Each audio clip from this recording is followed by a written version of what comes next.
Hello and I welcome all of you to this master class in which we will be covering the changes that have been done in the fifth edition. Okay, my main target is to focus on the changes because a lot of our students will be going to take the exam in very near future. So I will just focus on the key points and I don't want to confuse you about what is completely new, what is old. Okay, I will just tell the differences so you can easily change your orientation about the question that we have done so far. Okay. So starting with the first thing, this is the overall overlapping of the principles and the performance domains that I have just recently made yesterday. So I will share this document with you also. So here the only difference is that they have defined 8 principles of program management in chapter number 2, which are number 1, stakeholders, benefit realization, synergy, team of teams, change, leadership, risk, and governance. I will go into the. No, I will not go into very detail of these things. I will just give you the overview of these principles. Okay, and the message that is now in the PMI standard book that these principles guide your behavior in the performance domains of the program management. So now instead of the 5, there are 6 domains. Life cycle management, the name of strategic alignment is changed from the program strategic alignment to only strategic alignment, from program benefits management to only benefits management. Stakeholder engagement is same, and before was program governance. Now it is governance framework. That is a difference, that the name of the domain has been updated. And that sixth domain has been added, which is collaboration. We will go into the detail of collaboration later on, but these are the principal thing that one domain is added, and these principles are guiding us through these performance domains of the program management. The other change that I have shown here in this overview is, you see this in the strategic alignment domain. Before was business case, charter, and the roadmap that we were making in the program definition phase. But now instead of the roadmap, they have written program management plan everywhere. And this program management plan is made at the end of the planning subphase. So the concept we already knew before, that program management plan is made, or that is a document that I will get at the end of my program definition phase. So now this is actually shown in the standard also. Only thing is that the roadmap is a component or a part of the program management plan. So when we will look into the keywords, all the keywords of the roadmap are now under the umbrella of a program management plan, but there are still 6 keywords that we will see later on, which is still under the program roadmap. So if in case those 6 words will come, we have to select the roadmap and not the program management plan. Otherwise, everything in the question is changed from the roadmap to the program management plan. In the benefits management domain, the same 5 activities are given, no changes there. Benefits identification will give me the benefit register, benefit management plan, benefits delivery, benefits transition, benefits sustainment. The concepts are all the same. The only changes are that in the benefit register, they have updated some documents, and in the benefits management plan, they have added more clarity about what are the contents of the benefits management plan. So in the beginning, there was a lot of ambiguity between the border between the benefit register and the benefits management plan, but this is now solved. So when I will go to the keywords, I will show you what has been clarified more. But the principle or the operation of the benefits management domain is the same like before. In the stakeholder engagement, is completely same. Stakeholder notification, the same stakeholders are there when you will write in the stakeholder register. Stakeholder analysis you will do, in which I will get the updated stakeholder register, and the stakeholder engagement planning will give me the stakeholder engagement plan, which is telling me how am I going to engage my stakeholders throughout the life cycle. Stakeholder engagement and stakeholder communication is done throughout the program life cycle is same. In the, if you have anyone has any question, just raise your hand, okay, or you can interrupt me anytime. Governance framework, the name is completely changed. The contents name has also changed. Before was governance practices, now it is governance framework practices. Governance roles is now governance framework roles, and governance design and implementation is now governance framework design and implementation. The concepts of governance plan is the same. What is the content of the governance plan? It is giving me how I am going to control or monitor my components. Everything in my program is same. The roles are same: sponsor, steering committee, program manager, project manager, and the PMO.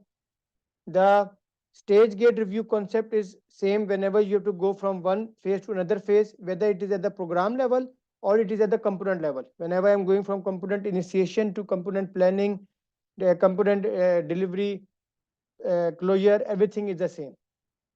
And under the umbrella of a governance design framework, design and implementation, same is that he's telling you throughout your program life cycle, you have to make sure that the governance is there, and as a program manager you are responsible to execute all the governance tasks under your program. The new domain that is added is collaboration. Collaboration actually means it covers all the performance domains, okay, like a circle that you can see purple on my background, and everything. What he's saying that following the principles of the mentioned above, you have to coordinate and communicate everybody, whether it's a stakeholder, activities throughout your program. Okay, so whatever, there are three topics under this domain. Number one is collaboration factors impacting the program success. These are seven factors. You just need to see these seven factors. Number one is engagement. Number two is alignment, complexity. Number four, transparency. Number five, consultation. Number six, culture. Number seven, empathy. So we will go into the details of all these factors. And then next topic is collaboration for benefits and value delivery planning. This what he's saying, that the key concept that I have, that throughout my program the benefits should be strategically aligned and give me the value, right? So the same concept is mentioned in this value delivery planning, that whenever you are planning for giving the any value or delivering any benefit, you have to make sure that you collaborate and understanding the concept that all the performance domains are contributing, all the stakeholders are contributing to give me the value for my benefit. That's the only thing that is mentioned under this collaboration for benefits and the delivery planning. And the last is program components and activities collaboration. The activities are those 37 magic grid activities that we covered last time. Even today I will cover. These are the same, still 37 activities, only some names are changed.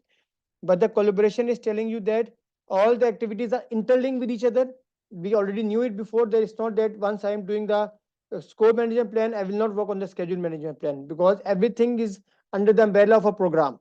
So same he is telling you that whether it's a program components, all the components which are projects, subsidiary programs which are under my program are collaborating with each other, coordinating and communicating with each other, and all the activities whatever I will be doing either in the formulation surface, planning surface, delivery phase, or the closure phase have to be merged or linked with each other. That is a complete overview of the complete topics of the PGMP in the 5th standard. Principles. These 8 principles will guide you the performance domains. In the performance domains, program management plan is updated. Governance frameworks name is updated, so you will see a lot of questions which will have now the option of the governance framework. Okay, so just keep in mind those critical points. Program management plan will be a lot of times mentioned in the exam. Okay, and collaboration, these 7 factors considering the value of the benefits that will be delivered, and the components and their activities collaborate with each other. In addition to that, before we move forward, please remember that the exam is based on exam content outline. Exam is not based on the standard. So that was the reason in my previous class on Sunday, I covered the exam content outline before, in which we discussed all the 72 tasks, what are the 11 changes there, what is changed, what is not changed.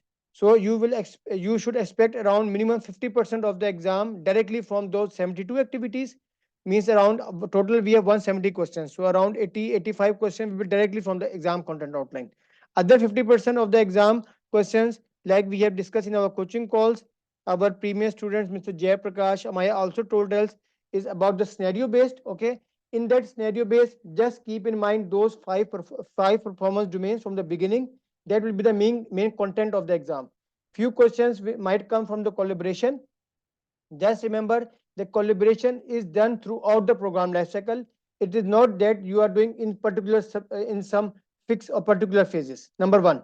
Number two, at every stage of your program, you need to collaborate. That is the main concept that you will be tested in the exam. Mr. Pradeep, is it clear? Azim, any question or any ambiguity you want to ask? Yes, clear. Good. So are you saying then the main focus should be on exam content outline? Yeah, this is for sure. Even if you will ask the PMI helpline whether the exam is changing or not, I am 100% sure they will give you the reply that exam is based on the exam content outline, right? Yeah.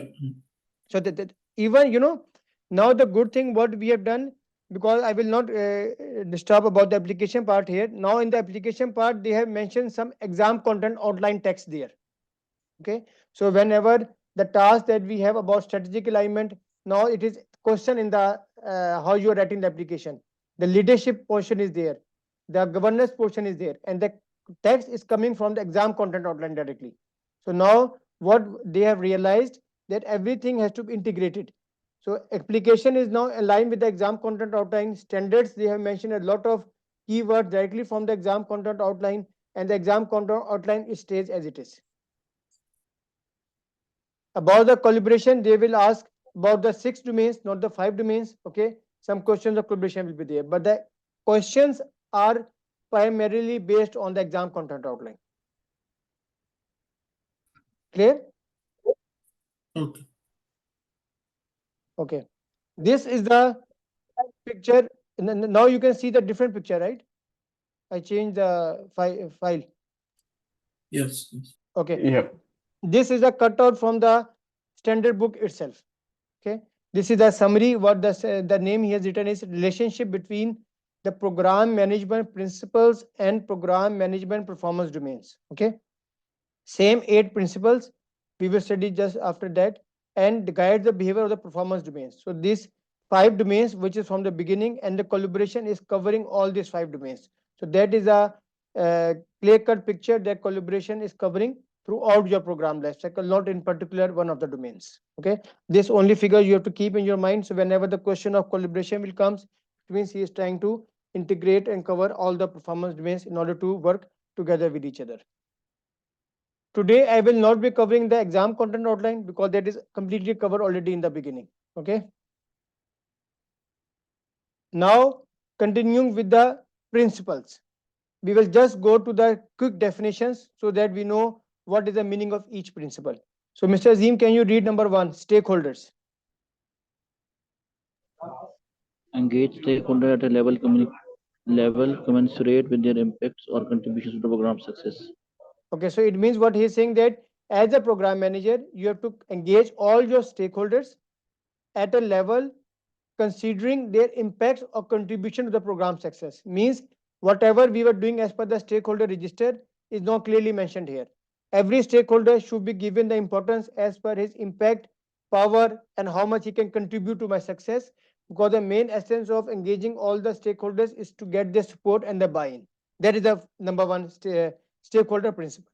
Okay, at this moment for the exam that you will be taking in near future, this is more than enough to understand the principles of the 8 principles. Mr. Pradeep, benefit realization. Benefit realization. Consistently focus on program outcomes aligned with organizational strategy. So whenever you are going to deliver anything, just focus that everything what you are doing for your program outcomes are aligned with my organizational strategy. Before we already knew as a strategic alignment. Every time we said that whatever benefit I will get must be strategically aligned and give me the value. So this is the same thing what is written in the basic principle here. Mr. Mohit, synergy. Yeah. Synergy, a structured approach that blends portfolio, program, and project management practices to enable the project to accomplish more than what was possible by its individual components. Synergy means A structured approach that blends your program, portfolio, and the project principles to enable the program to accomplish more than what was possible by its individual components. That was the essence why we created the program, because I wanted some benefit which I could not achieve by doing only a single component or single project, right? So I combined all the components of the projects which have the same goals, objectives. I put a synergy, means a teamwork or blend with each other. So the main essence is that I needed something big benefit, and I could only achieve once I blend it together under the umbrella of a program. That is the meaning of synergy. Okay, that is the principle. Does that also mean a collaboration and coordination? Yes, because Oh, when we go to the collaboration domain, it will say the synergy is the main part of collaboration. So okay. principally, your understanding is 100% correct. Synergy means collaboration and integrating or blending with each other. Right. Okay. Number 4 is team of teams. What does it mean? Integrate a team structure to create a network of relationships across components to enhance adaptability and resiliences.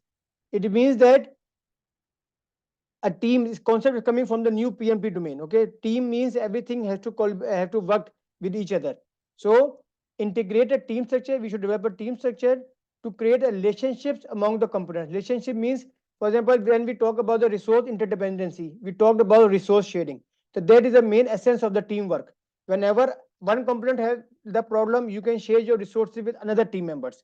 So team of teams actually is coming from the concept of relationship across the components to enhance adaptability and resiliencies. Whenever you need a subject matter expert, instead of hiring 3 subject matter experts for 3 components, you can do the resource interdependency and subsequently the resource prioritization that we will see in the activities. But the principle of team of teams is coming to optimize the utilization of your resources. Okay, Mr. Azim, change. Embrace change with an overall focus on program benefits realization. So change here means whenever you will a change request will come to you, and you have to go from you have to go to the approved change request. Okay, in that thing, our focus should be on the benefit realization. I will only accept the change if it is adding the benefits to my program, not that I will accept any change that does it loses my focus on the benefit realization. Okay, that is the principle of change. Embrace change with an overall focus on program benefits realization. So anything that will contribute to increase my benefit realization, I will accept that change. That is the meaning of the change principle here. Mr. Pradeep, leadership.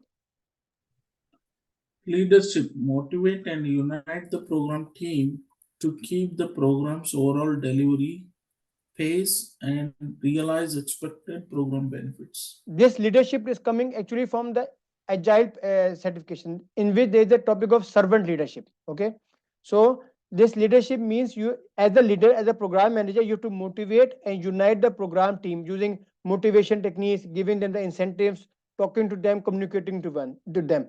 Why?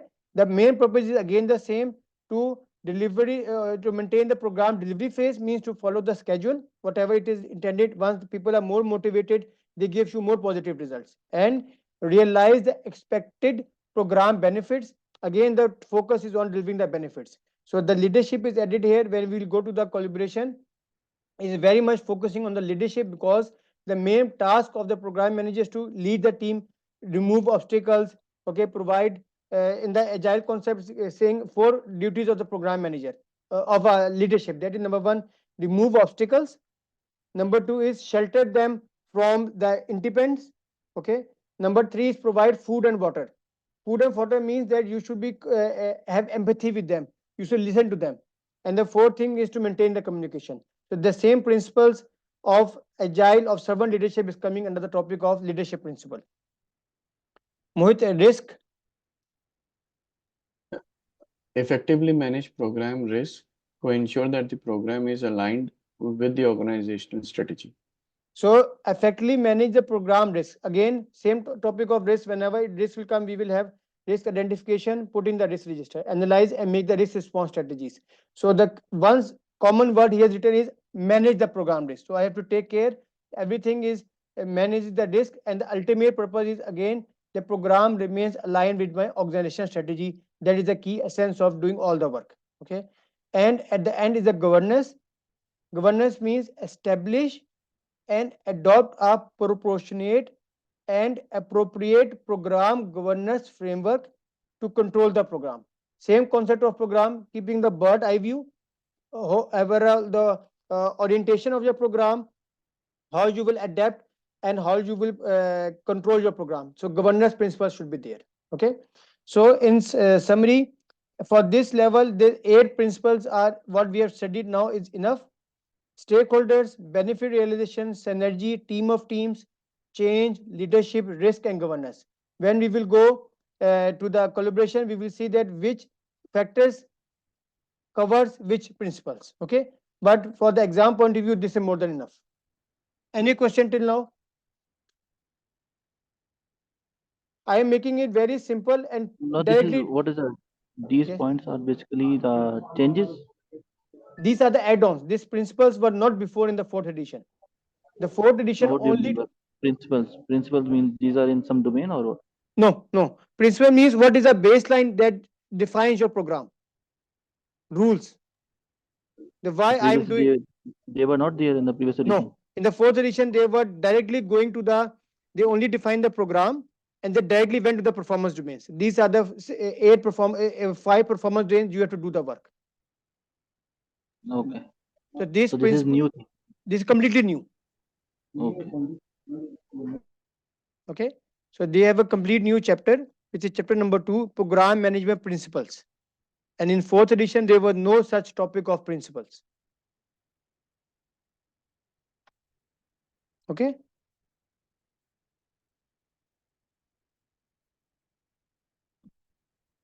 So we should only know and the meaning of principle is the guidelines, basic documents based on which my foundation is based on the program. So he said that whatever these 8 principles, you. Hello.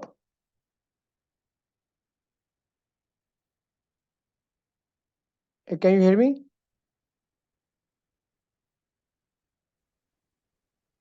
Yes. Okay, sorry, I got disconnected. So I was saying that. Hello. So there's some problem in the internet. Yes, we can hear you. No Okay. problem. We can hear you. Okay. So what I was saying that the new principles, and Mr. Zim asked, these principles are PMI is defining that all your program is based on these foundation principles, like a foundation of the program. So whenever we are going to start a program, you should have these principles in mind: stakeholders, benefit realization, synergy, team of teams, change, leadership, risk, and governance. Okay. Okay. So what I was saying that this principles, what is completely new defined in the 5th edition, is only telling you that all your programs must be based on the foundations of this 8 principles, which is stakeholders, benefit realization, synergy, team of teams, change, leadership, and the risk. Okay, and the definition, which I will share this explicit page with all of you in the group. Just focus on these things, and that is enough for the exam. Clear? Any question till now?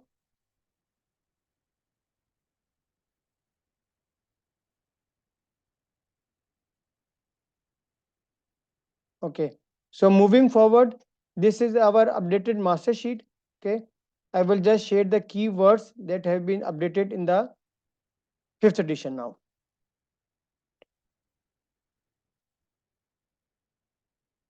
So everybody can see my screen.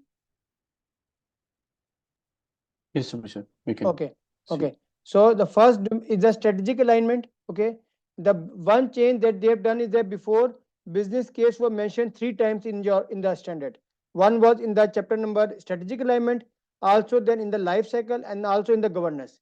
Now the good thing what they have done is that they have put everything under the strategic alignment. There is no business case mentioned in another domain. This is very good. They have combined it to the, as I told you before, business case is a business case in every domain it comes. Okay, so there are only some minor updation. So I will go to the keywords again. Number one, documented economic feasibility. We are talking about the keywords of the business case. Documented economic feasibility. Number two, establish the validity of benefits. Number three, justification of the resources that we need. Number four, primary justification and approval. Approval is changed now. Okay, it was before primary justification document for an investment decision. Now it is primary justification and approval document. Okay, only approval word is updated here. Assess the program's investment against the intended benefits, cost benefit analysis, describes the success criteria, alternative solutions. It is an input to the program charter and the program management plan. Before was program charter and the roadmap. Okay, so now it's a program management plan. The formal declaration of the value that the program is expected to deliver. It includes, this is new, number 10 is new, include details about program outcomes, approved concepts, business and operational impacts, and intrinsic and extrinsic benefits. So now the business case is telling you will have some more additional information also. Okay, it includes market demands, is coming from the concept of the application. Now in the application they are asking for the market analysis. Okay, so but for you it is enough what I have written here. It includes market demands or barriers, potential profits, social needs, environmental influences, legal implications, time to market and constraints. Okay, so number 10 and number 11 are some more additional things that I have added here. Strategy alignment is initiated, same as before, serves as a formal declaration of the program benefits, the expected delivery, and the justification for the resources that will be expended to deliver it. And it establishes the intent, authority, philosophy of the business needs and the program sponsorship, and it provides direction for structure, guiding principles, and organization of the program. So only point number 10 and 11 is updated, and this approval, justification and approval document, and the only thing is that input to the charter, into the charter and the program management plan. So the principles or the concepts of the business case is like this. Any question in this keywords? I will share this I will share these keywords with all our students. Okay, but other people we will discuss. Whoever want to buy, we can buy later on. But I will share with you. Clear? Yes, clear. Okay. Number two, program charter. There is a lot of changes in the charter. They have added a lot of details of in the charter. So that's why I made it red. So you have to very carefully look into the updated keywords of charter. The concept is the same. It is coming after the business case, but the ingredients of the charter are much more detailed now. Number one, authorizes the program management team, assigns and authorizes the program manager, same, defines the purpose of a proposed program to obtain approval, funding, and authorization from the governance authority. So they have clarified the purpose of the program. And we know the ultimate purpose is to get the approval from the governance authority.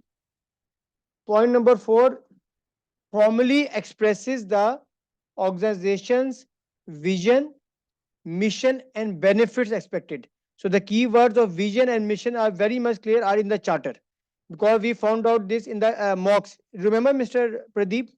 Then we were very, it's a charter of business case. So now they have clarified that the organization vision and mission are part of the charter. Clear? This was in our mocks also. Number 5. Yeah. Yes. Define program specific goals and objectives in alignment with the organization's strategic plan in support of the business case. So goals and objectives are clearly mentioned now under the program charter. Justification, why is the program important? Don't get confused with the keyword of business case justification that we have established. That is the justification of the resources. Okay, here just if somebody will ask why is the program important, that's why I have clearly written the question mark here. Question here, justification here means only why the program is important. That is in your charter. Vision, What is the end state is in the charter. Strategic alignment. What are the key strategic drivers? Scope. Now they have elaborated the scope. What is included within the program and what is considered out of the scope at the height level, at a high level. So before it was only high level scope. Now they have clarified the meaning of the scope, what is in the included in the program and what is outside my program. The same concept is the same. Benefits before was only mentioned key benefits. Now they have clearly identified, told what is the benefit. What are the key gains to be realized to achieve the program's visions and the benefits. Okay, so this is the benefits. Is clear what is the gains I am getting. The definition of benefits included here. Benefit strategy means what is the approach to ensure the realization of the intended benefits. So they should be mentioned in the charter. Assumptions and constraints, they are clarified what are the dependencies and external factors and how do they limit the program objectives.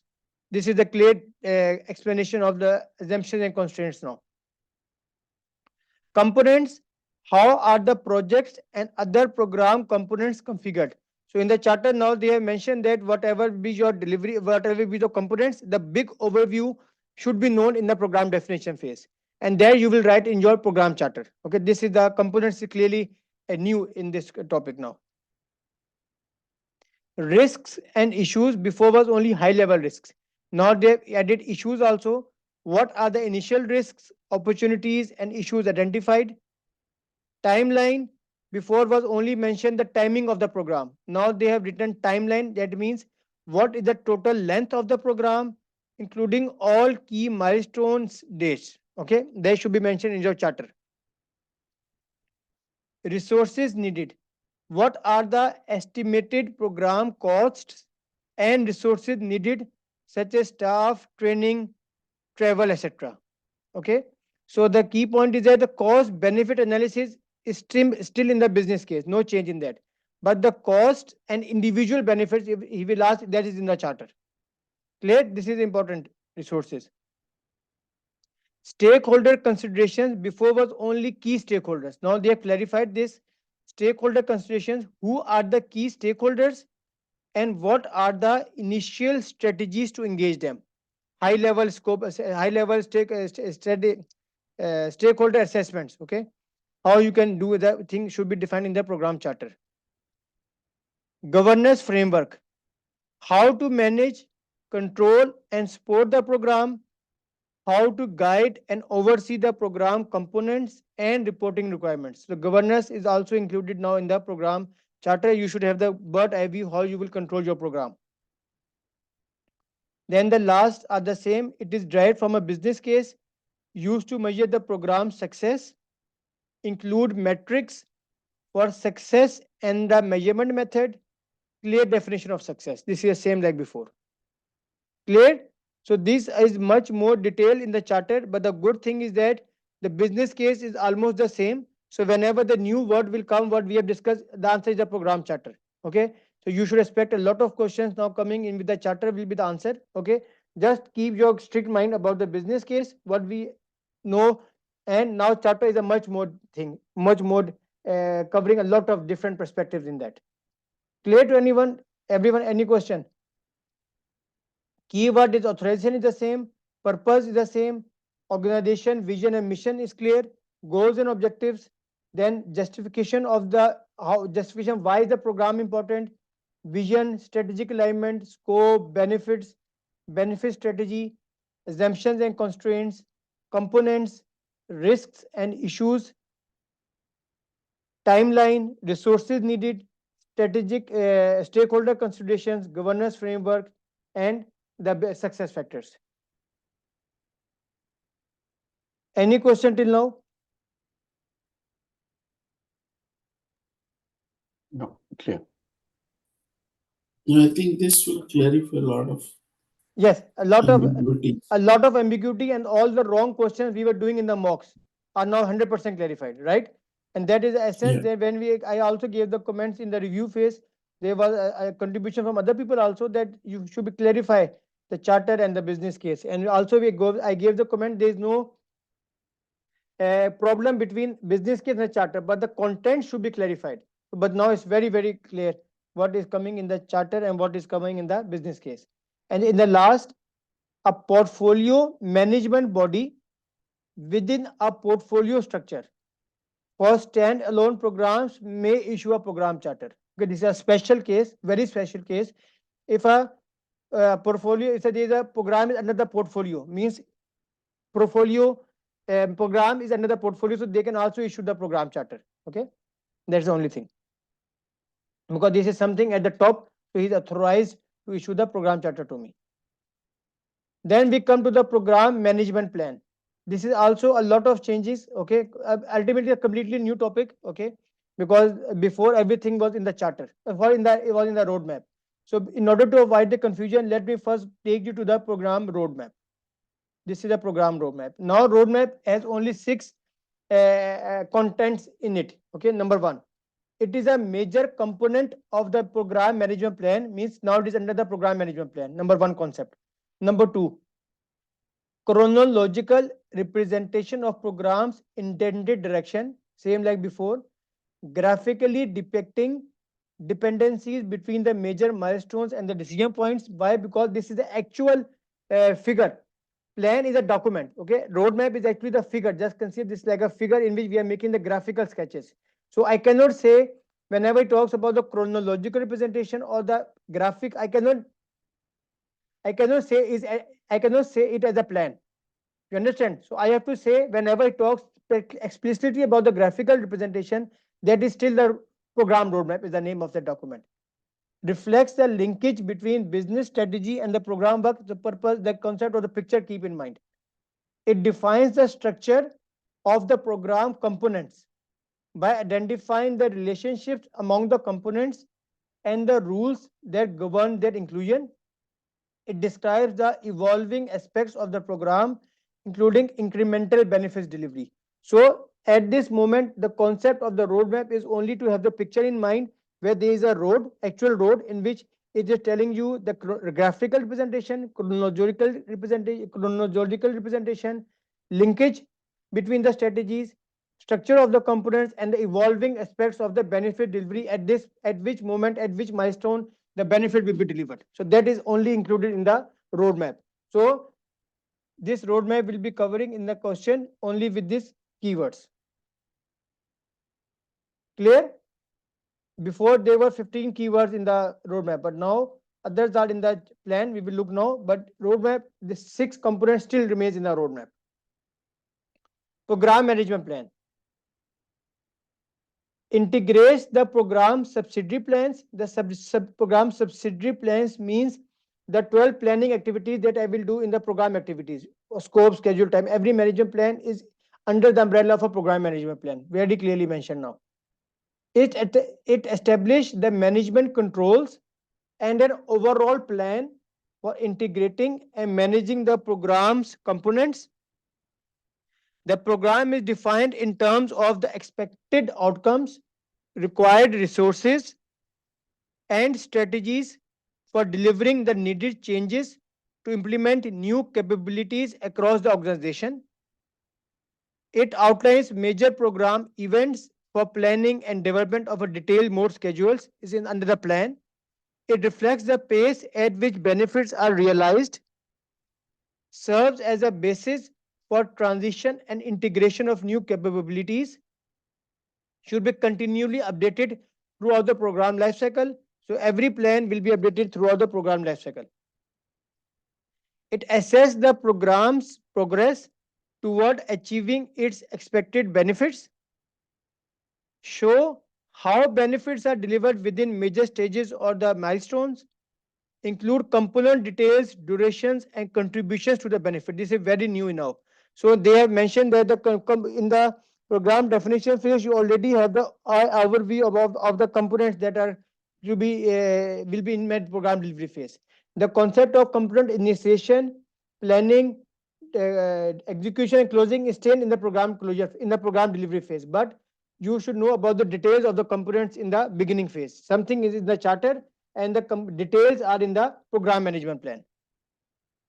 Present stages towards the final benefits of the program, depict how benefits are delivered through incremental release or a series of models.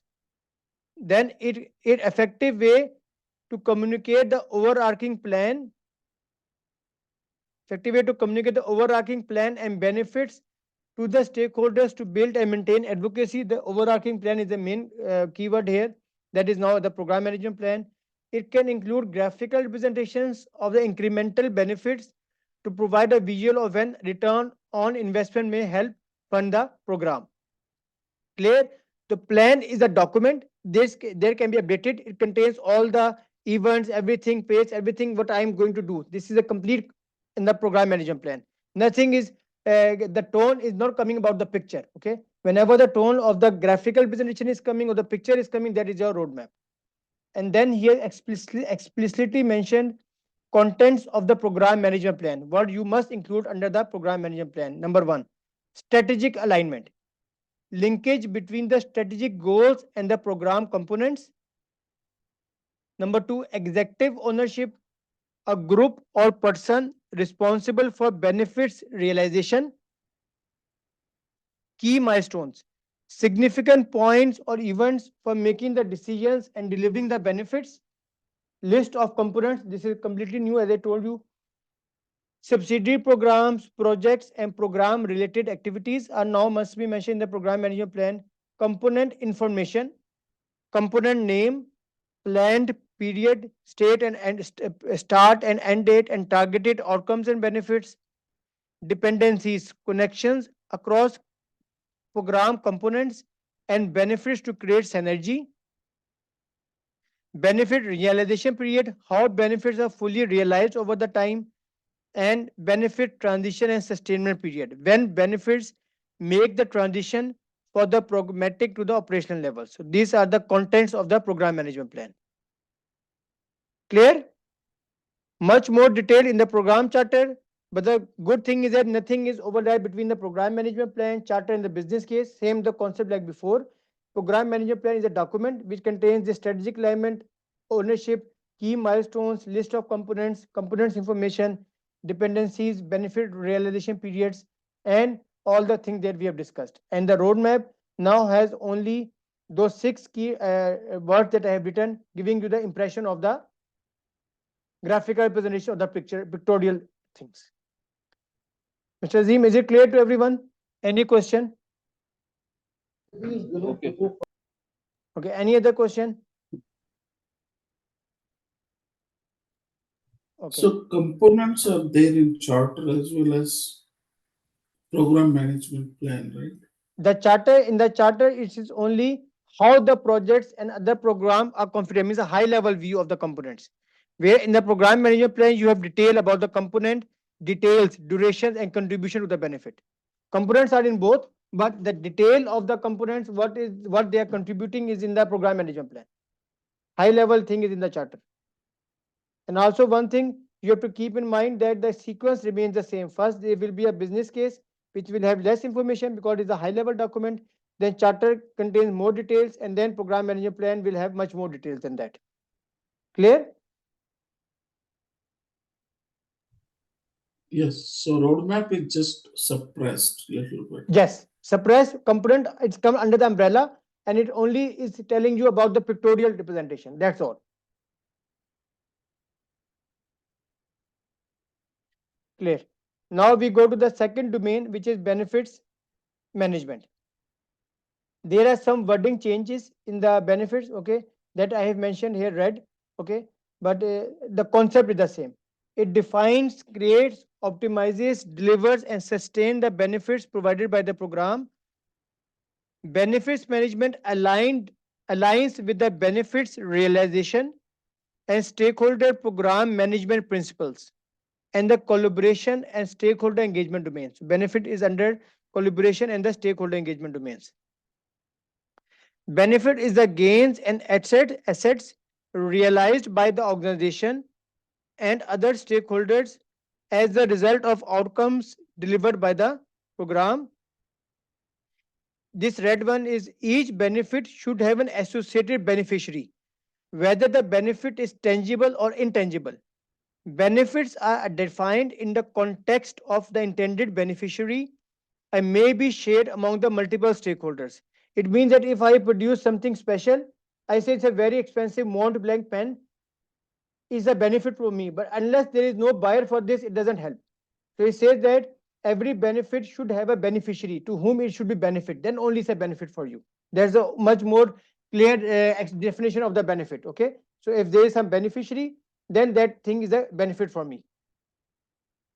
Customers and beneficiaries may be in operational or functional areas.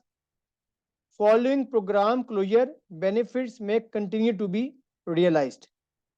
Benefit analysis and planning activities along with the benefits delivery activities may be performed iteratively throughout the program.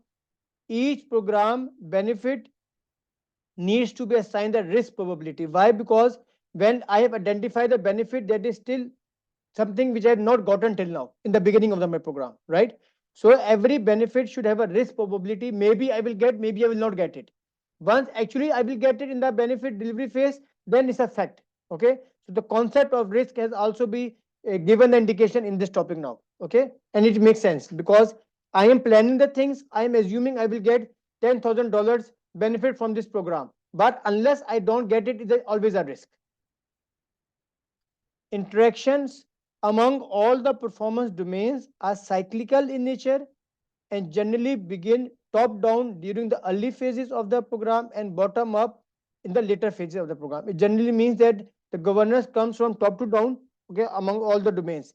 But when you are doing the performance data, performance reports, everything goes from the bottom to the up. And you tell, okay, I have delivered this benefit, then it will go up, how something is being integrated with other things.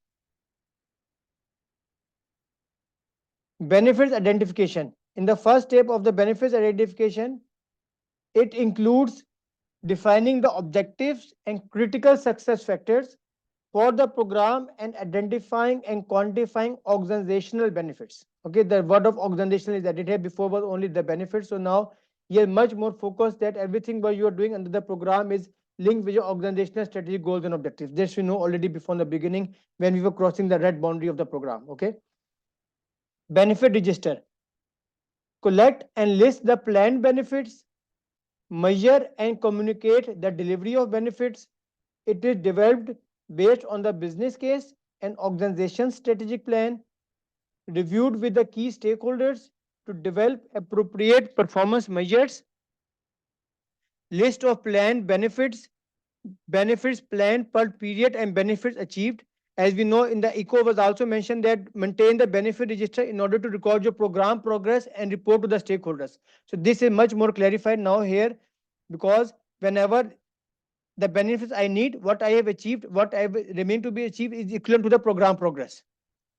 Number 6, mapping of planned benefits to the program components as reflected in the program management plan. So program management plan is a guiding document that is mapping all my benefits to the components. The components concept is added here.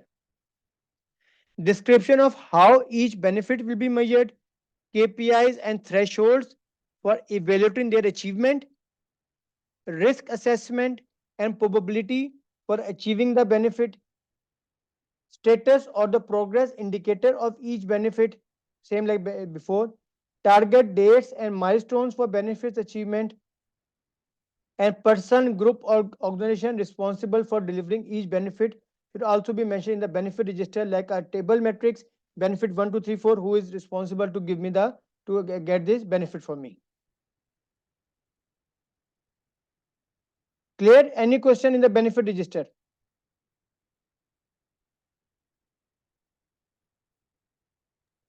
No. Okay. Okay. Benefit analysis and planning.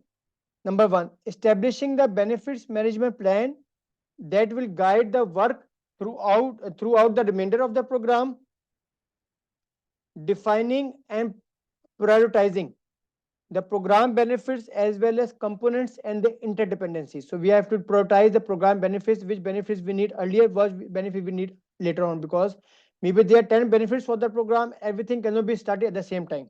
Okay, so you have to prioritize the benefits according to your management plan. Defining KPIs to monitor the delivery of benefits. Keep in mind the KPI, I will tell in the KPIs and thresholds is the keyword in the benefit register. When we'll go to the benefits management plan, it's only the KPIs and the procedures how I will measure it. But remind me if I forget, I will tell in the benefits management plan also. Updating positive and negative risks to benefits as more information becomes known. Quantify the incremental delivery of the benefits so the realization of planned benefits can be measured during the program. So the concept of quantifiable is very important now. Also same here, ask in the application also. Give the real time examples what benefits you got from your program. Explicitly we have to mention I got benefit 1, 2, 3, 4 and quantify them from $1,000 to $2,000, from 10% efficiency increase to 20% efficiency increase. So application is also clearly mentioning about quantification of the benefits.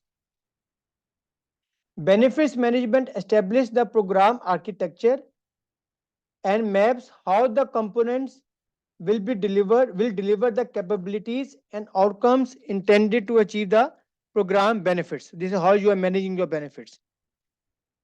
Now, benefits management plan. Benefits management plan is also used during the benefits delivery phase to verify that the benefits are being realized as planned while providing feedback to program stakeholders and the program steering committee to facilitate successful benefits delivery. So principally whatever you are going to do in the benefit delivery phase will be defined and guided as per the benefits management plan. Now the key components of the benefits management plan is the same like before, but I will revise it. Formally document the activities necessary for achieving the program's planned benefits. Identifies how and when benefits are expected. Specifies the mechanisms that should be in place to ensure the benefits are fully realized over time. Baseline document that guides the delivery of benefits during the program's performance. Identifies identify associate activities, processes, and systems needed for change driven by the realization of benefits. Identifies how and when the transition to an operational state will occur. So, keyword of how is still remaining in all the plans. Okay. Define each benefit and associated assumptions. Define how each benefit will be achieved. Link component outcomes, outputs, and objectives and key results to the benefits. Define metrics, KPIs, and procedure to measure the benefits. Very important point here. When he talks about KPIs and the thresholds, that is in the benefit register. But when he will talk about the KPIs and the procedures, that is in your benefit management plan. So he will not only ask about the KPIs, because KPI is a very generalized word, and in every plan we have the KPI. So look for the keyword, whether it's asking about the threshold, the register. If it talks about the procedures or plan, something it is in the benefits management plan. Defines roles and responsibilities required to manage the benefits, that is included in your benefit management plan.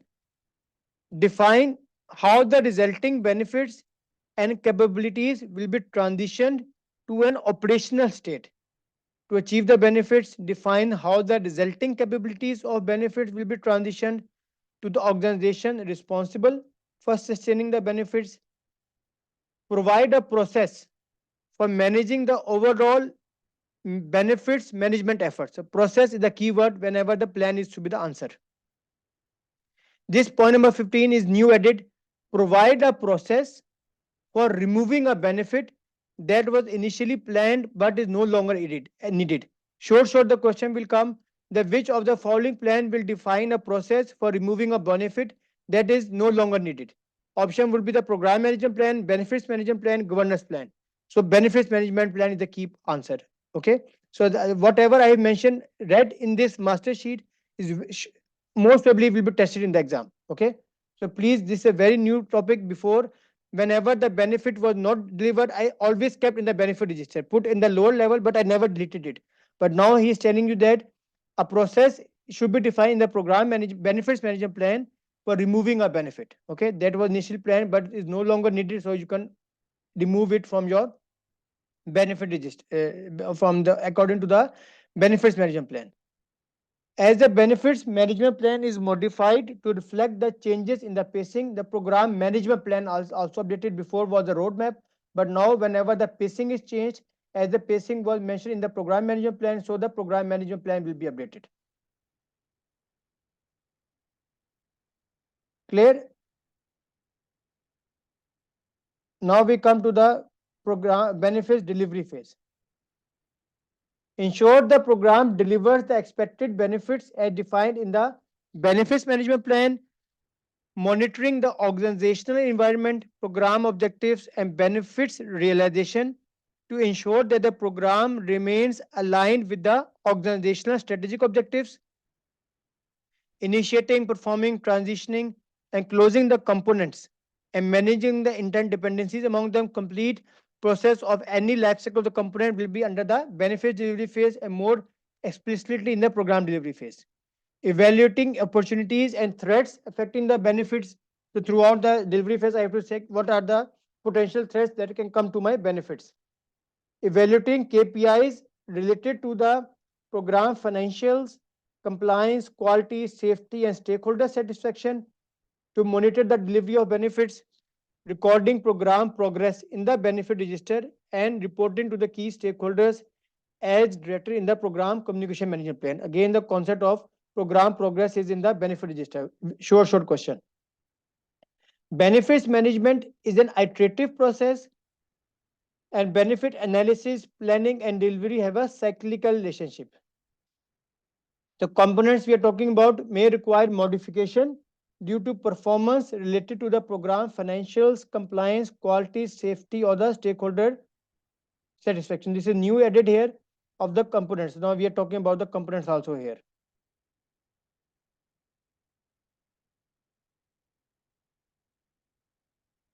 Clear? I have deleted it. Where is it? This one. This benefits and program components is a new. I have highlighted red here. You can see my screen, right? Benefits and program components. You are seeing this heading. Yes. Okay. I can see it. The initiation and closure of the components are milestones in the program management plan and the schedule. The milestones signal the achievement and delivery of incremental benefit. We have talked a lot about this topic. Now it's very much clear in the benefits topic also. Okay. The component, unless the component will not finish to deliver the intended benefits, I cannot go to closure, do the closure of my program delivery phase. That is a clear concept here now. Benefits and governance framework. Before the program governance, now is a framework, like because the name of the governance domain is now governance framework. A key aspect to consider is whether the program components and the event as a whole are still viable. The resulting benefits review required analysis of the plan versus the actual benefits across a wide range of factors. Strategic alignment, the most important concept now, which is defined in the principles that I was talking about. Everything we are doing should be strategically aligned and give me the value. Focuses on ensuring the linkage of enterprise and program plans, on defining, maintaining, and validating the program while proposition, and on aligning the program management with the enterprise operational management. Same concept of linking the program with your enterprise level or the organization level.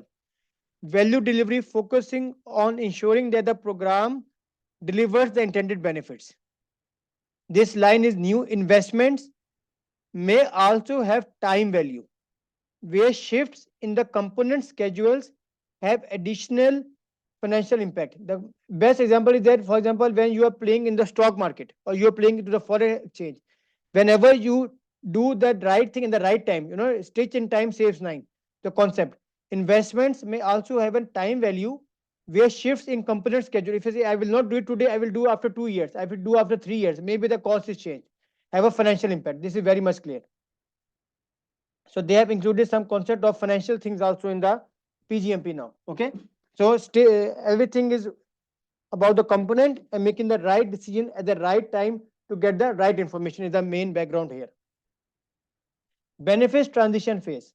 Ensure program benefits are transitioned to the operational areas and can be sustained once they are transferred.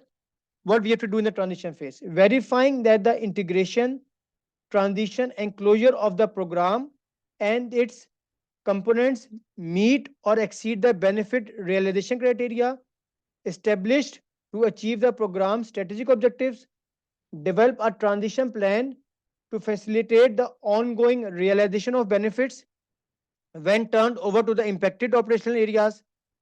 Stakeholders in the receiving organizations are identified and participate in the planning.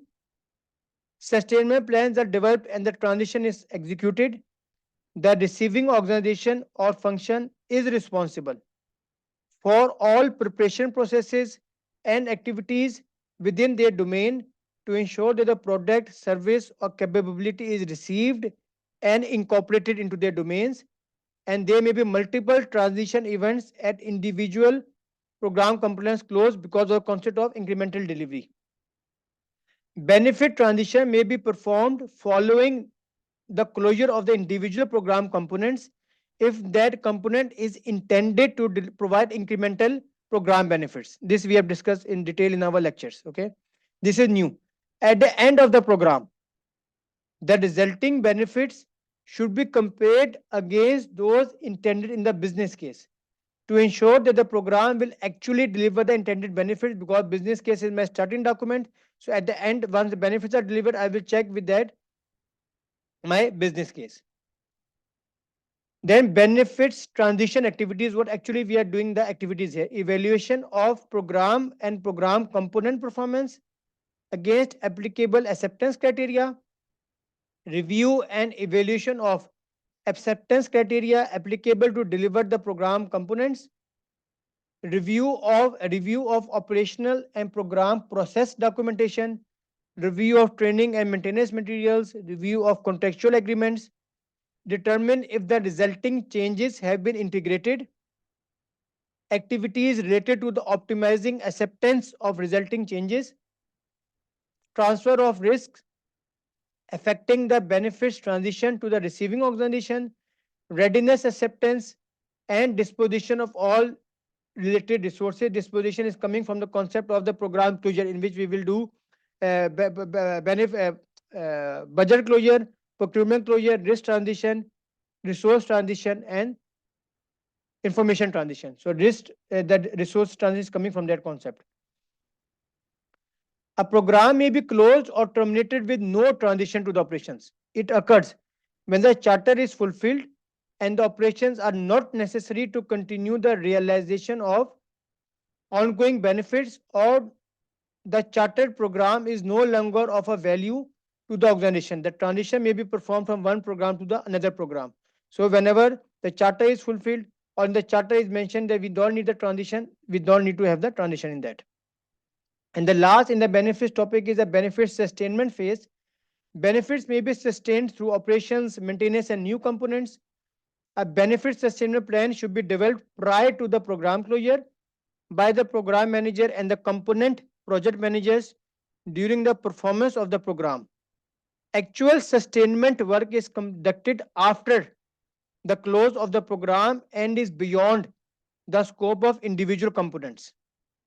Then we see the sustainment activities, planning for operational, financial, and behavioral changes necessary for program recipients, ensure provided capabilities continue and the resource return to the organization, monitoring the performance from a reliability and availability point of view. So the keywords are continued suitability, continued availability, improvement in the performance, on demand support for the results, establishing the operational support, updating the documents, planning transitions, planning retirement and phase out, very important. Okay, and developing a business case for the new and the potential initiative of a new program. We discuss a lot in detail. Whenever the new program is required to be initiated in the sustainment phase, it is under the sustainment phase, not under my program umbrella. And monitor the outstanding risks affecting the program benefits. So that is the overview of the benefits domain. I have covered the changes that have been done. So any question till now? I'm doing it fast because this we have already covered. So it's a complete overview of everything. So I am reading quickly, and the changes I am highlighting what is important. Okay. Clear? Okay. Yes, sir. Stakeholder engagement is a third domain.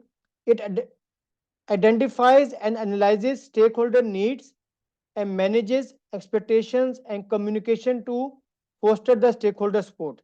Impact analysis, aware of stakeholders' impact and level of influence, stakeholder engagement rather than stakeholder management in order to communicate with them, negotiate with them. Important is the two-way communication between the program manager and the stakeholders enables the program manager to deliver the benefits for the organization by the program charter. So charter is not referenced here because that is my detailed document about the scope and the stakeholders were mentioned in my program charter. Program manager is a champion for the change and understands the motivations for each stakeholder. He sets clear stakeholder engagement goals, assess the governance framework, manage interdependencies between the components, and report on overall funding and health. Manage, monitor, and track the benefit realization. So program manager is equal to the responsible person. Then in the stakeholder identification, I make a stakeholder register which contains the lists, the stakeholders, categorize their relationship to the program, their ability to influence the program outcome, degree of support for the program, other characteristics or attributes. Program team uses it for reporting, distributing program deliverables, and providing formal and informal communications. It contains politically and legal sensitive information. It's the only document which has review restrictions among all the three registers: risk register, benefit register, and the stakeholder register.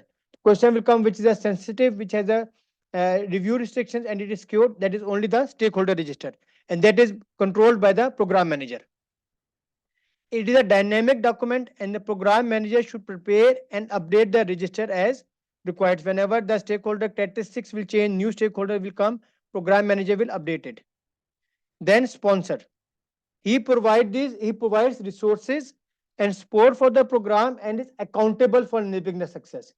He is a champion for the program, secure funding, enable the delivery of the benefits, remove barriers and obstacles, decision making authority, and the leadership skills. In the exam, if the decision making authority will come, the first correct answer is the steering committee. If steering committee is not there, the sponsor will be the last option. Steering committee provides guidance, endorsements, and approvals through governance practices, responsible for defining and implementing the appropriate governance practices, provide capable governance resources, oversight, monitoring, and leadership, approve program closure or termination. Authority for program decision making is established in the program governance plan, same like before. Project manager is responsible for leading the teams at the component level. He manages the interactions, oversee project performance, and foster stakeholder engagement. So everything done at the project level is by the project manager. Look for the blink of your eye words, program manager, the project manager. Okay. And the program team members are the individuals performing the program activities. PMO standardizes the program related governance processes, facilitates sharing of resources. The keyword is the sharing here, centralize support and facilitate governance practices. Customers use the new capabilities, still they influence the judgment whether the program is successful or not, but they are not making the decisions. On the other hand, if it was an agile project, not here, then the customers have all the say. What is correct, what is acceptable, what is not acceptable. But the PgMP is still following the traditional approach in which the decision is by the steering committee. Suppliers are product or service providers who are affected by the changing policies and procedures. Regulatory agencies, public authority, or the government agency responsible for setting mandatory standards. So whenever it talks about the authority which is giving the mandatory standards to follow, that is a regulatory agency. Stakeholder analysis. The program manager categorizes the stakeholders in order to categorize them. Categorization will highlight the difference in their needs, expectations, or influence. Questions and surveys for the greater number of people, open-ended questions, and the prioritized list should be developed. In the power interest grid, everything is the same, only for high power, high interest stakeholders, now it is actively involved. That is the only change here. For a person who is high power, high interest, you will actively involved. Low power, low interest is same monitored, keep satisfied and informed. Before it was managed closely. So now instead of the managed closely, what they have actively involved. That's the only difference. There might come in the exam. The overall stakeholder register and the prioritization of the stakeholder engagement activities should be regularly reviewed and updated as the work progresses.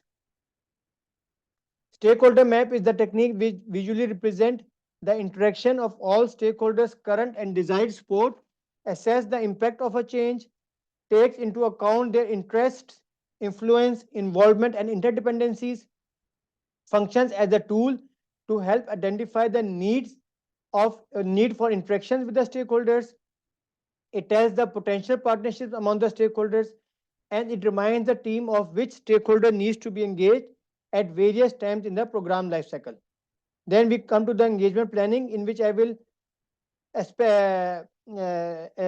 look for the following aspects of each stakeholders: organizational culture, attitude about the program, relevant phases applicable to specific engagement if they need special attention, expectation of program benefits delivery, degree of support and ability to influence the program outcomes. In the stakeholder engagement plan, it contains the detailed strategy for effective stakeholder engagement, includes engagement guidelines, provide insight into how keyword the stakeholders are engaged in the various components of the program, defines the metrics used to measure the performance of the stakeholder engagement activities, include measure of participation in the meetings and other communication channels, active or passive support, measure the effectiveness, and provides critical information used in the development of the program documentation.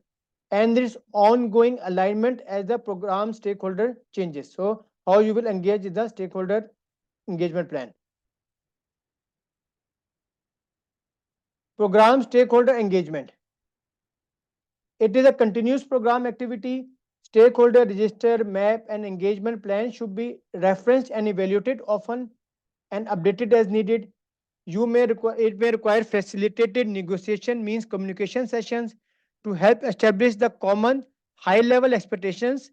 Program manager provides appropriate information contained in the charter and the business case. All interactions are logged, thorough analysis is performed, and use of an issue log to be done. And impact analysis is used to understand the impact and the influence of my program. And then I do the stakeholder communication, which is at the heart of the engagement. It is a vehicle for information sharing, negotiation, and collaboration. Strategy is crafted how I will communicate, what information is required, when it is required, what is the frequency of the communication. Communication requirements is done. Questions from curious stakeholders and their answers should be captured. Like we have a special PgMP group. It's the best way of stakeholder communication. And decision making stakeholders should be provided with the appropriate information to make the correct decisions at the right time. So the stakeholder is principally no change. Everything is the same, starting with identification, making in the risk register, doing the analysis, and making the stakeholder engagement plan. Clear? Any question in the stakeholder?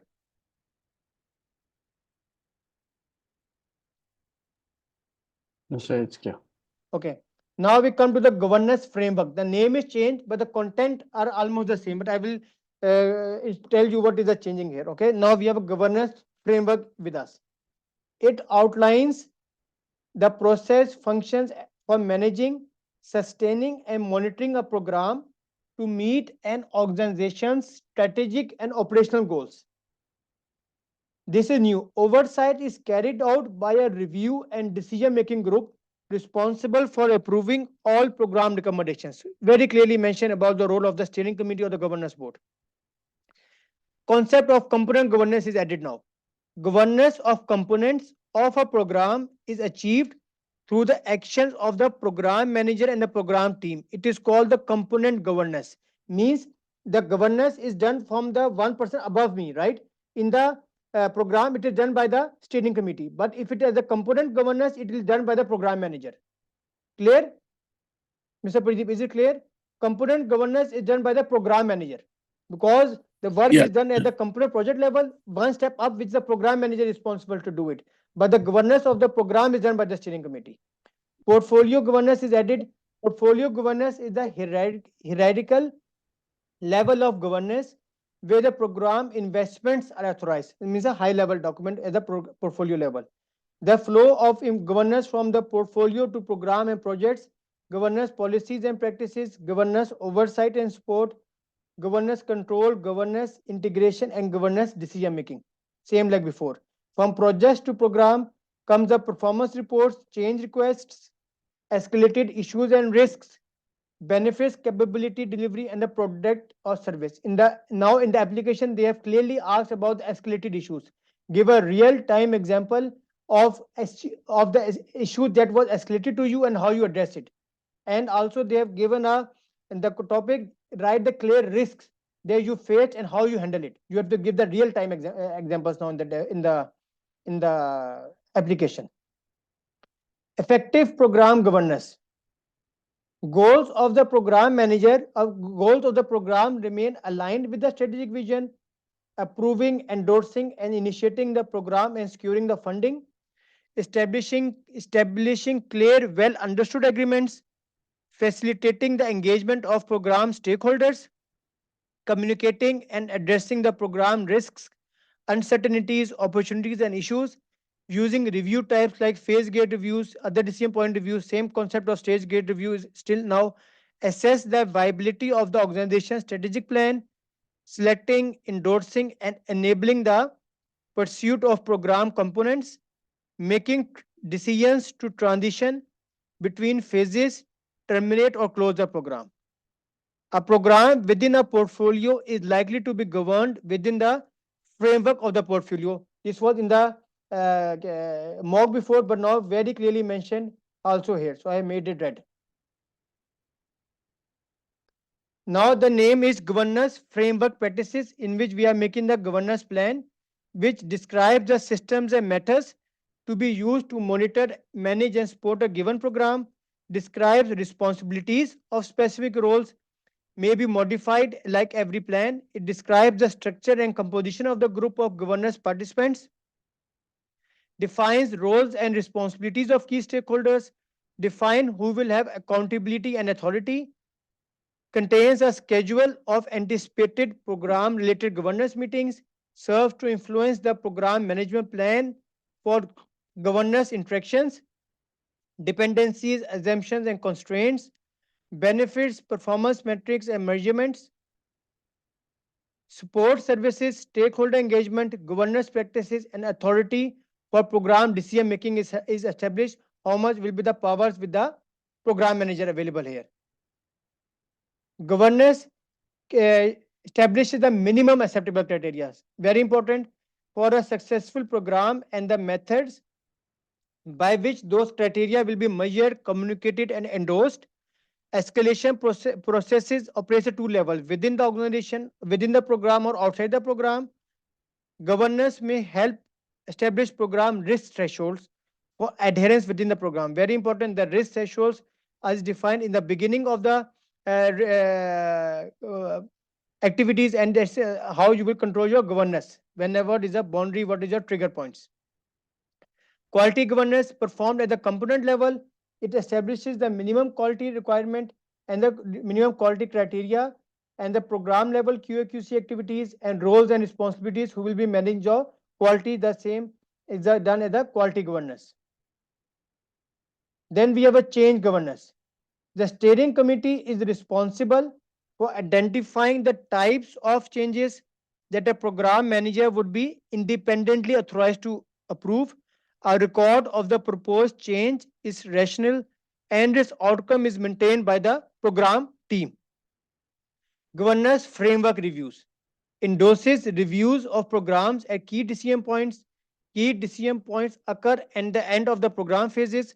Phase gate reviews. Most important are reviews at the end of a phase in which a decision is made to continue to the next phase, continue with the modification, or to end a program or program component. Governance endorses decision point reviews and their specific objectives, fulfillment of criteria for exiting the preceding phase and entering the succeeding phase. Decision point reviews may result in the termination of the program. Same important concept that the recommendations monitoring will be done by the program manager, but the decision of every phase gate review, stage gate review is by the steering committee. Program periodic health checks.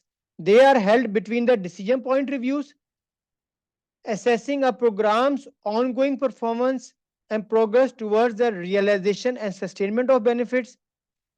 Program component initiation and transition means we are in the program delivery phase. We are talking about the component phases. Okay. Steering committee approval is required prior to the initiation of individual components.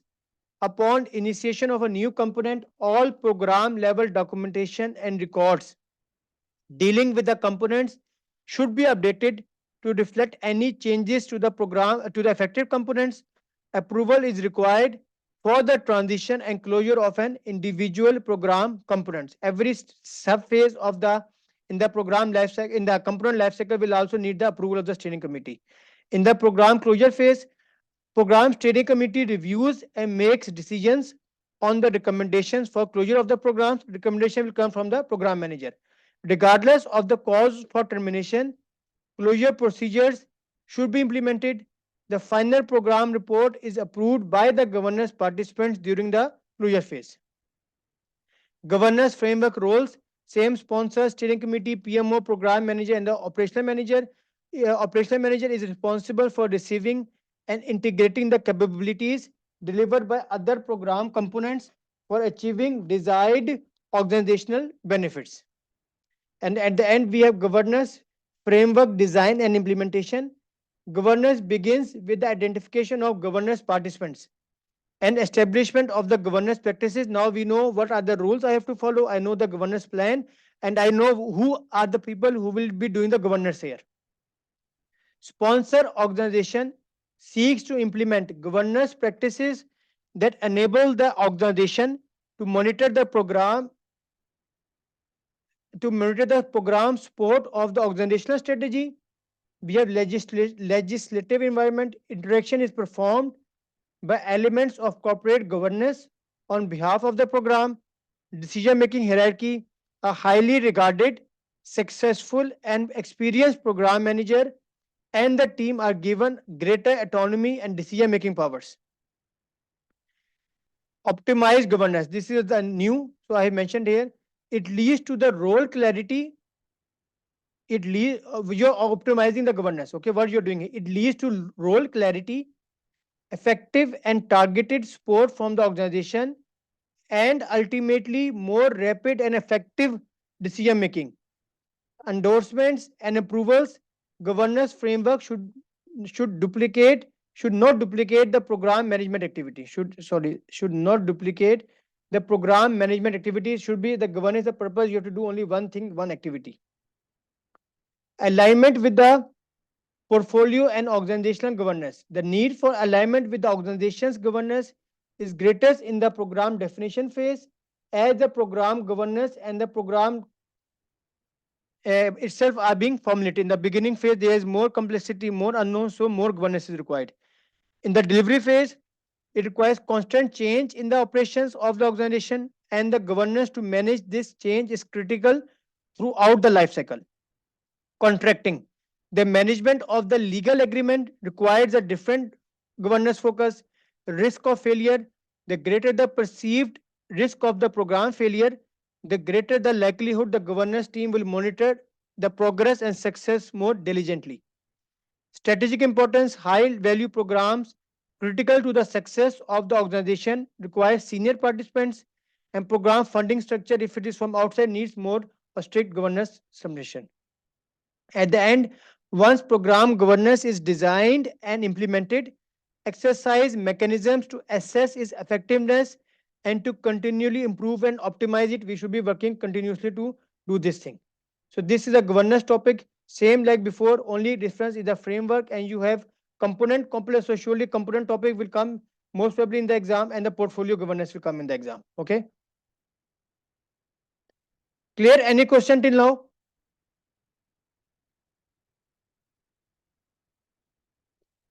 Okay.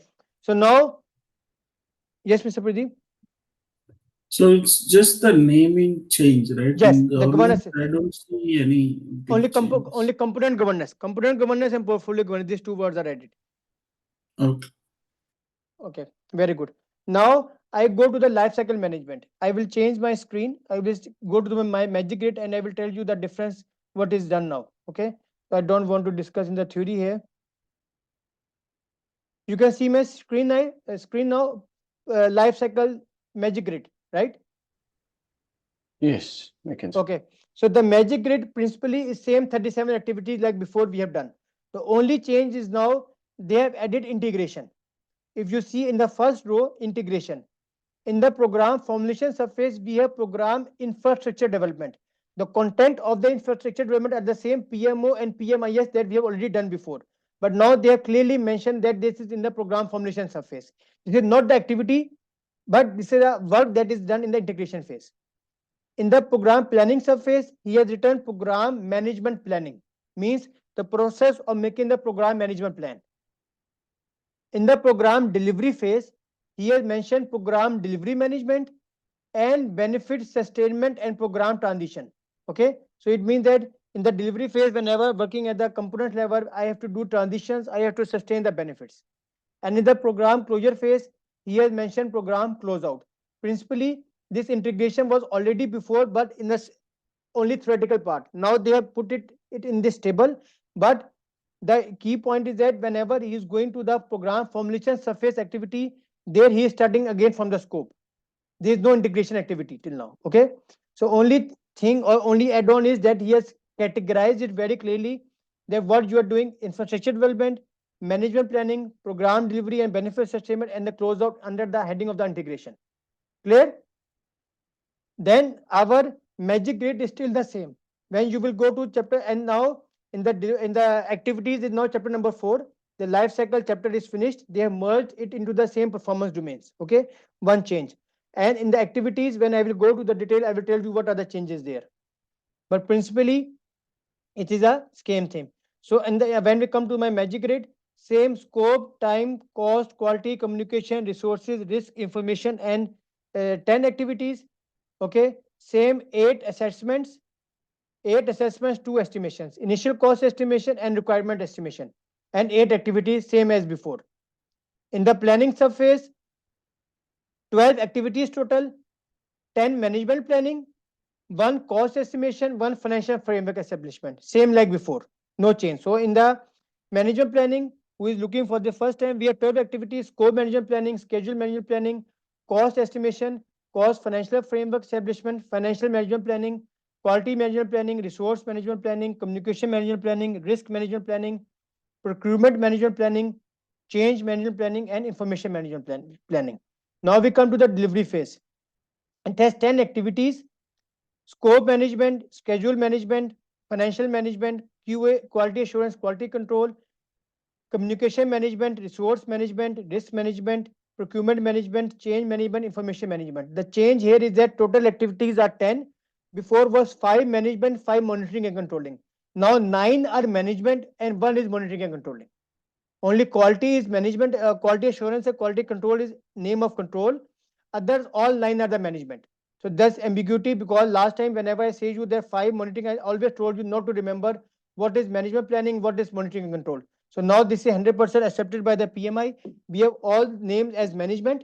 Total 10 activities, same like before, but 9 are management, 1 is quality assurance and quality control. Clear? This is the only change.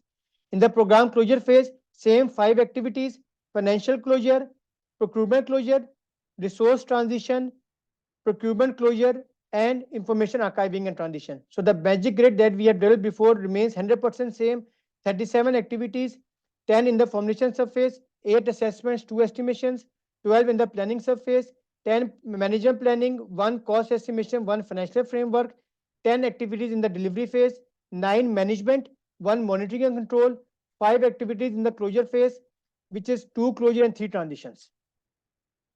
Now we come to the program activities, formulation activities. In the new topic, that there is no detail like output and inputs to in the formulation surface. They have only written this 10 activities. That's all. No detail. Every detail is already cancelled. Okay, but only keep in mind this overview that we have developed, that we are making the program business case and the program charter in the my program formulation surface. That essence, that concept still remains in your mind. Okay, This program roadmap and the program initial budget, you don't need to remember because there is no explicitly mentioned here, but only remember the thing that in the program formulation phase, I am doing 10 activities in order to make my program business case and a program charter. Okay. One thing, only second thing, the scope is not in the business case. This we have seen, scope is only in the charter. So this concept will help you. And communication doesn't affect your business case and the charter. This also helps you. So the amount of work that we were doing before is still more than enough for the exam. In the planning surface, same 12 activities, but this outputs topic is completely deleted from the standard book. They have not mentioned anything what outputs we are getting in this planning surface activities. But they have only written one paragraph that is more than sufficient. What we have highlighted the red important things here.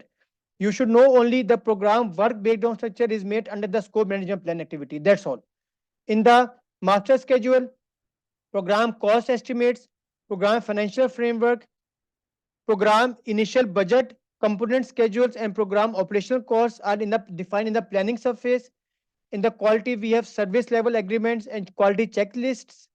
In the communication, we have a stakeholder updates to the stakeholder register, resource requirements, risk register. Most important is made in the planning surface. Same before, same is now.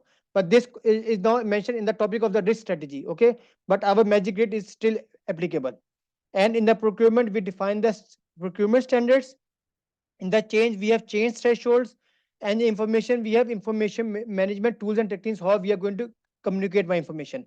So this details are not longer in the standard, but this magic grid overview you must always know as a broader perspective for your exam. Okay, WBS, schedule, budget, quality checklist, resource management plan, risk register, and the thresholds are defined in the planning surface. Clear? Now we come to the delivery activities. This is same like detail like before. Everything is clearly mentioned. Okay, same like what we had before.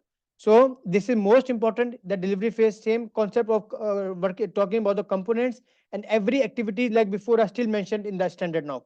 So we know updated whatever we made in the planning surface can be updated here. Updated scope statement, updates to the program work breakdown structure, updates to the master schedule, updates to the roadmap. The cost is still very important. You close the component budgets because my component will be closed in my program delivery phase. Program budget baseline updates, device estimate and completion. Then this program cost budgeting that I mentioned before is also here, is also very important. I will make it red. Outputs is updates to the program budget baseline, program payment schedules, and contract payment schedules. And component cost estimation is also done in the delivery phase because every work that is done at the component level is under my program delivery phase. That's the main concept. And the meaning of contract payments, he has explained that contract payments means how you get the money, when you get the money, how you spend the money. Okay, like income and expenditure is clear here. Quality assurance and quality control. Quality assurance here much more elaborated now. Just to give you the quick overview, quality assurance means defining the standards, acceptance criteria. This is assurance. I will making sure that I will achieve my benefit quality as per these standards. Quality control actually means doing the inspections, following the checklists, making the test reports, making the inspection reports.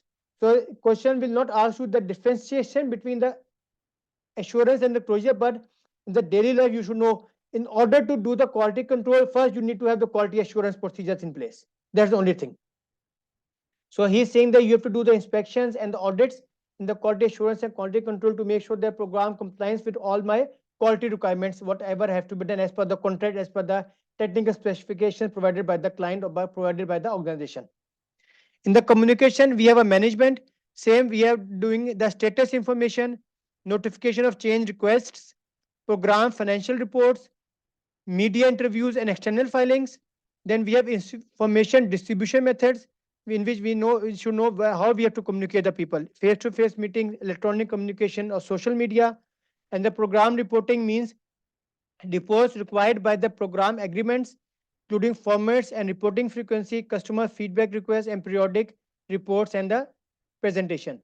Resources, resource prioritization and resource interdependency management, very important. This came in the latest exam also. Now they have much more emphasized in the standard.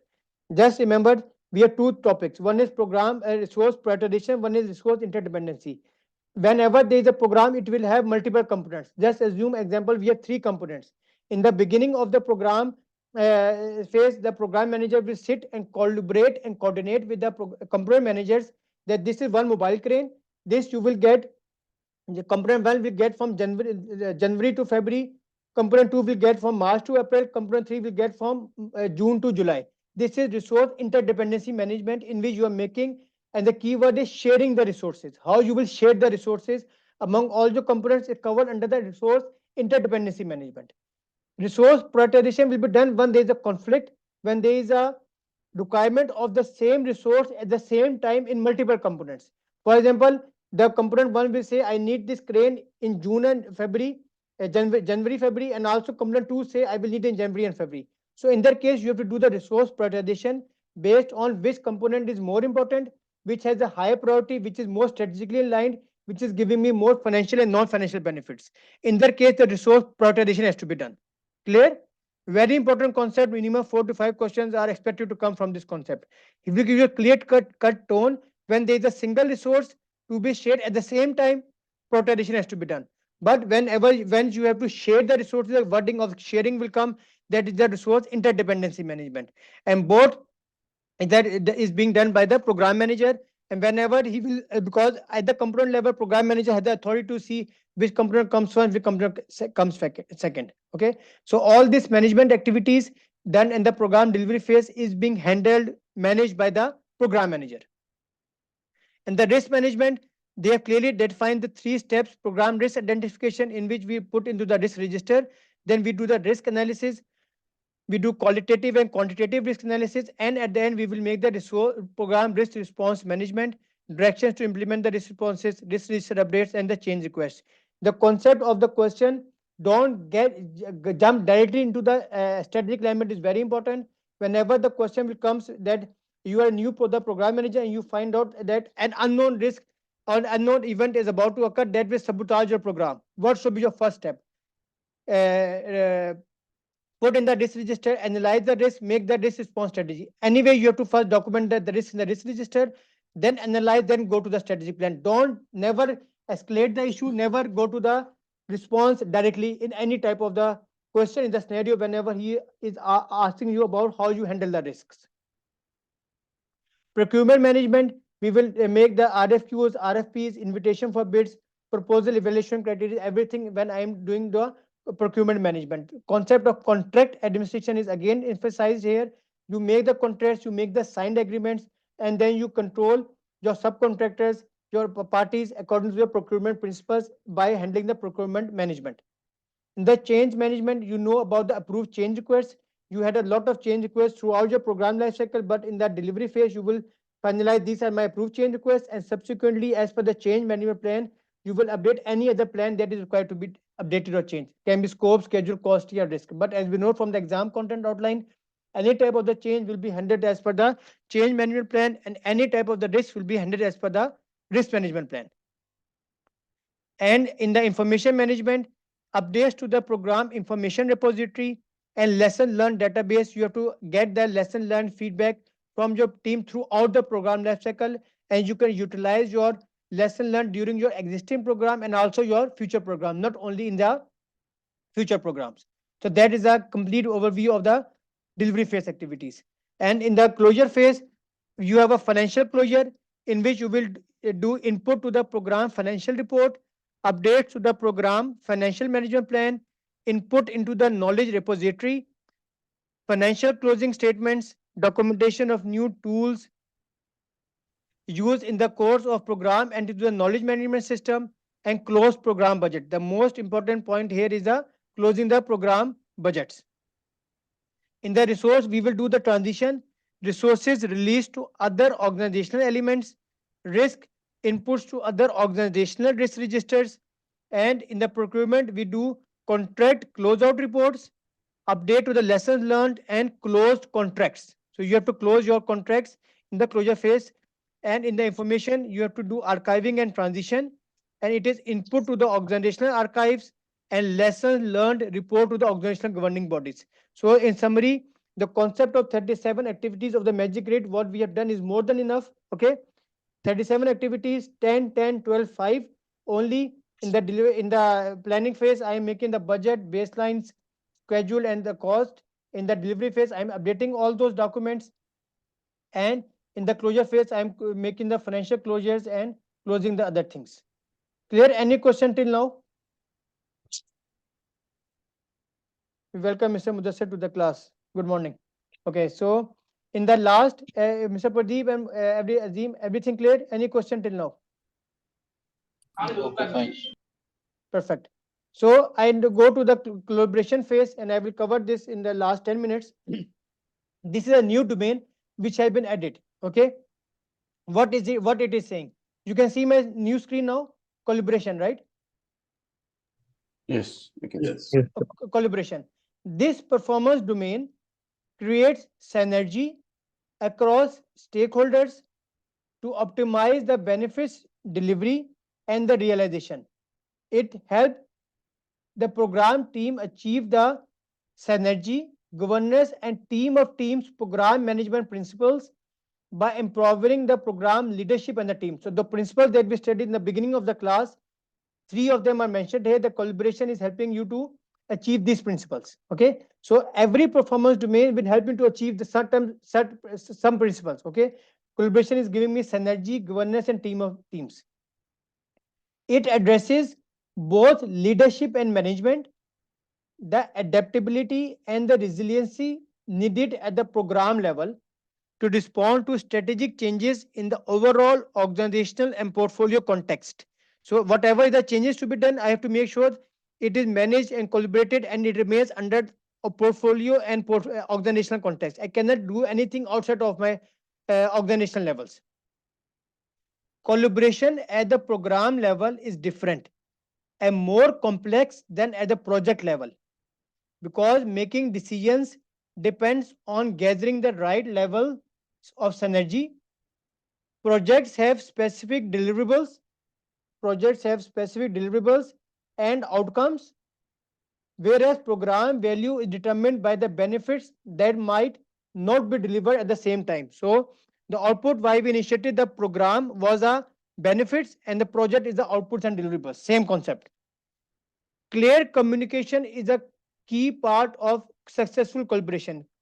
Short question: what is the key part of collaboration? Communication and other options. So communication is the key. Then he talks about responsibility assignment metrics. It sets clear expectations for specific components.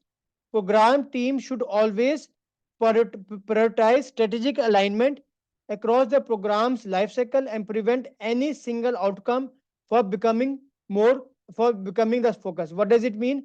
Because I can only get the program benefits once all the components will be achieved. So at the collaboration level, the program manager should not only focus on component A. I forgot about component B, C, and D. No, because it will not solve, it will not give you the program benefits. Clear? So that is the meaning of collaboration. Every body should get the equal importance, because I can only achieve my program objectives or benefits once all the components will contribute to it. So don't focus on a single activity.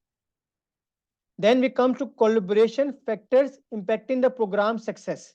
Number one, engagement. Principles of team of teams and stakeholders are the key driver for engagement. Engagement means everyone who needs to participate should be engaged properly. Communication is essential to understanding complexities, resolving challenges, clarifying ambiguities, affecting, mitigating threats, and capitalizing on the opportunities. So engagement should be done through the communication, and we will get the principles of teams and stakeholders will drive this engagement. Then second is alignment. Principles of change, synergy, and benefits realization support the program alignment with the organizational strategy. Alignment means understanding and agreeing on some aspect or expectation between the two collaboration parties. Everything should be aligned. Whatever I am doing must be aligned with my strategic objectives. Okay, so there should be not that one person is going in this way, other person is going on the same way, on the other path. So it means everybody should be on the same roadmap. This is the meaning of alignment. Complexity. Principles of synergy, risk, and change are closely tied to managing the program complexity effectively. It leads to uncertainties and can threaten the program objectives. If something is complex, is a threat to me. Resolving most uncertainties require say, collaboration. We should feed into the risk management process of the program and support the program translation of uncertainties into risks for mitigation. So whatever my target is to reduce unknown unknowns. Okay.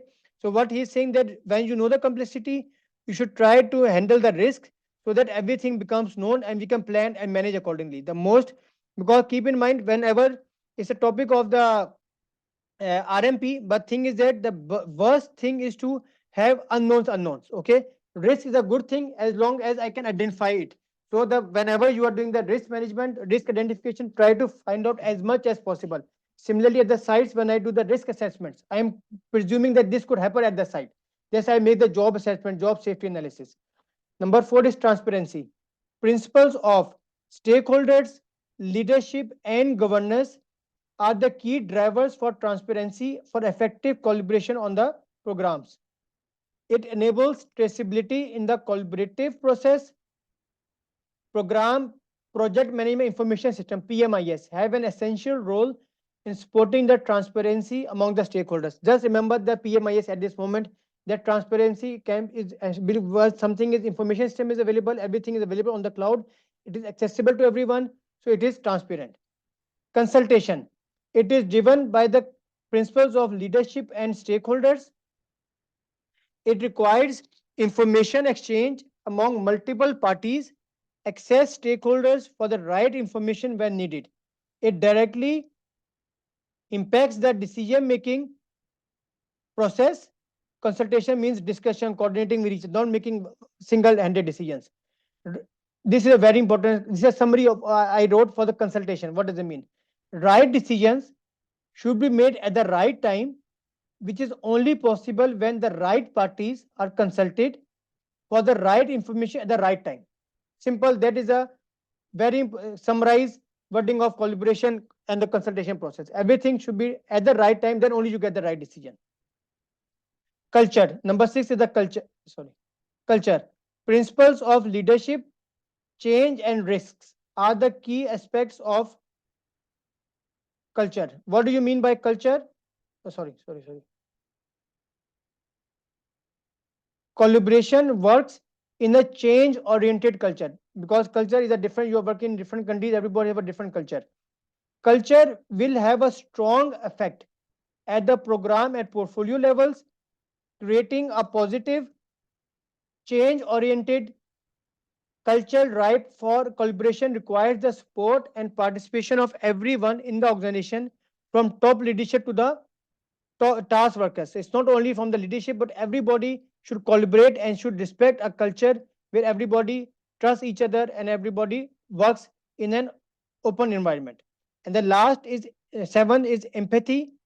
Principles of stakeholders and leadership are the key drivers for creating empathy when collaborating. What is the meaning of empathy? Empathy means how you feel, whether you feel burdened, you just do the work because you are forced to do, or you feel passion in your work. Okay, programs can and do become derailed, misunderstood, or even terminated prematurely based on their developing perceptions, okay, assumptions or perceptions, which may not match the reality. I just said that this is a like when you started with PgMP, everybody thought it's impossible, I cannot do it. So then when you kicked it in, it was not the reality. When you enrolled in our program, everything was made so easy that now you are people ready. Somebody already certified, somebody is ready to take the exam. Okay, so this is not based on assumptions, not perception. Actually, you have to do like empathy actually means putting yourself in other shoes. This is the other meaning of empathy. Okay, so this is the collaboration here. This aspect is directly related to the morale and interest of the participants. Program manager should track how parties feel about the program and nurture the perceptions of its value to the organization. So this is a role of the program manager to make sure that he feels themselves that if somebody is not involved in the program, what is the reason for that? Not that assume that he is not good or something is impossible to achieve. Then the next topic is collaboration for benefits and value delivery planning. Goals, targets, and expectations of value at the organization and portfolio levels should be distilled into the program value elements and specific measurable outcomes. For program benefits to be effectively planned and realized, a collaboration plan that optimizes the value should also be the part of the success of should be also be the part of the process, as synergies should be captured across the program components. Only he's saying that collaboration should be done to ensure the program will deliver the benefits and the value. Same like we talked about strategic alignment and the value delivery. That is the key point of mentioning this point here about the collaboration. And the last is program components and activities collaboration. The success of project and component level collaboration relies upon the working relationships among all the managers, whether it's a program manager, project manager, portfolio manager, operational level. Everybody should coordinate, communicate, and cooperate with each other in order to get the program components. And that's the only thing how I can achieve my program benefits. Any question in collaboration till now? Very simple. In the exam, they will only talk about these factors. Okay. And in the next step, I will be making one magic grid, okay, in which we can write these are the principles and which principles are working for which this factors. Okay, this will be my next step to do. But for this moment, who are preparing to take the exam next month, next week, it's more than enough to know the collaboration is a 6 domain. It has the factors, which are the 7 factors. If the collaboration is done throughout the program life cycle in order to make sure the benefits are delivered and they give me the required value, and the program components and activities all collaborate to give me the common objectives and goals for which the program was initiated. And that is the way how we can get my program delivered in the best possible way, having all the benefits delivered for me. Any question till now?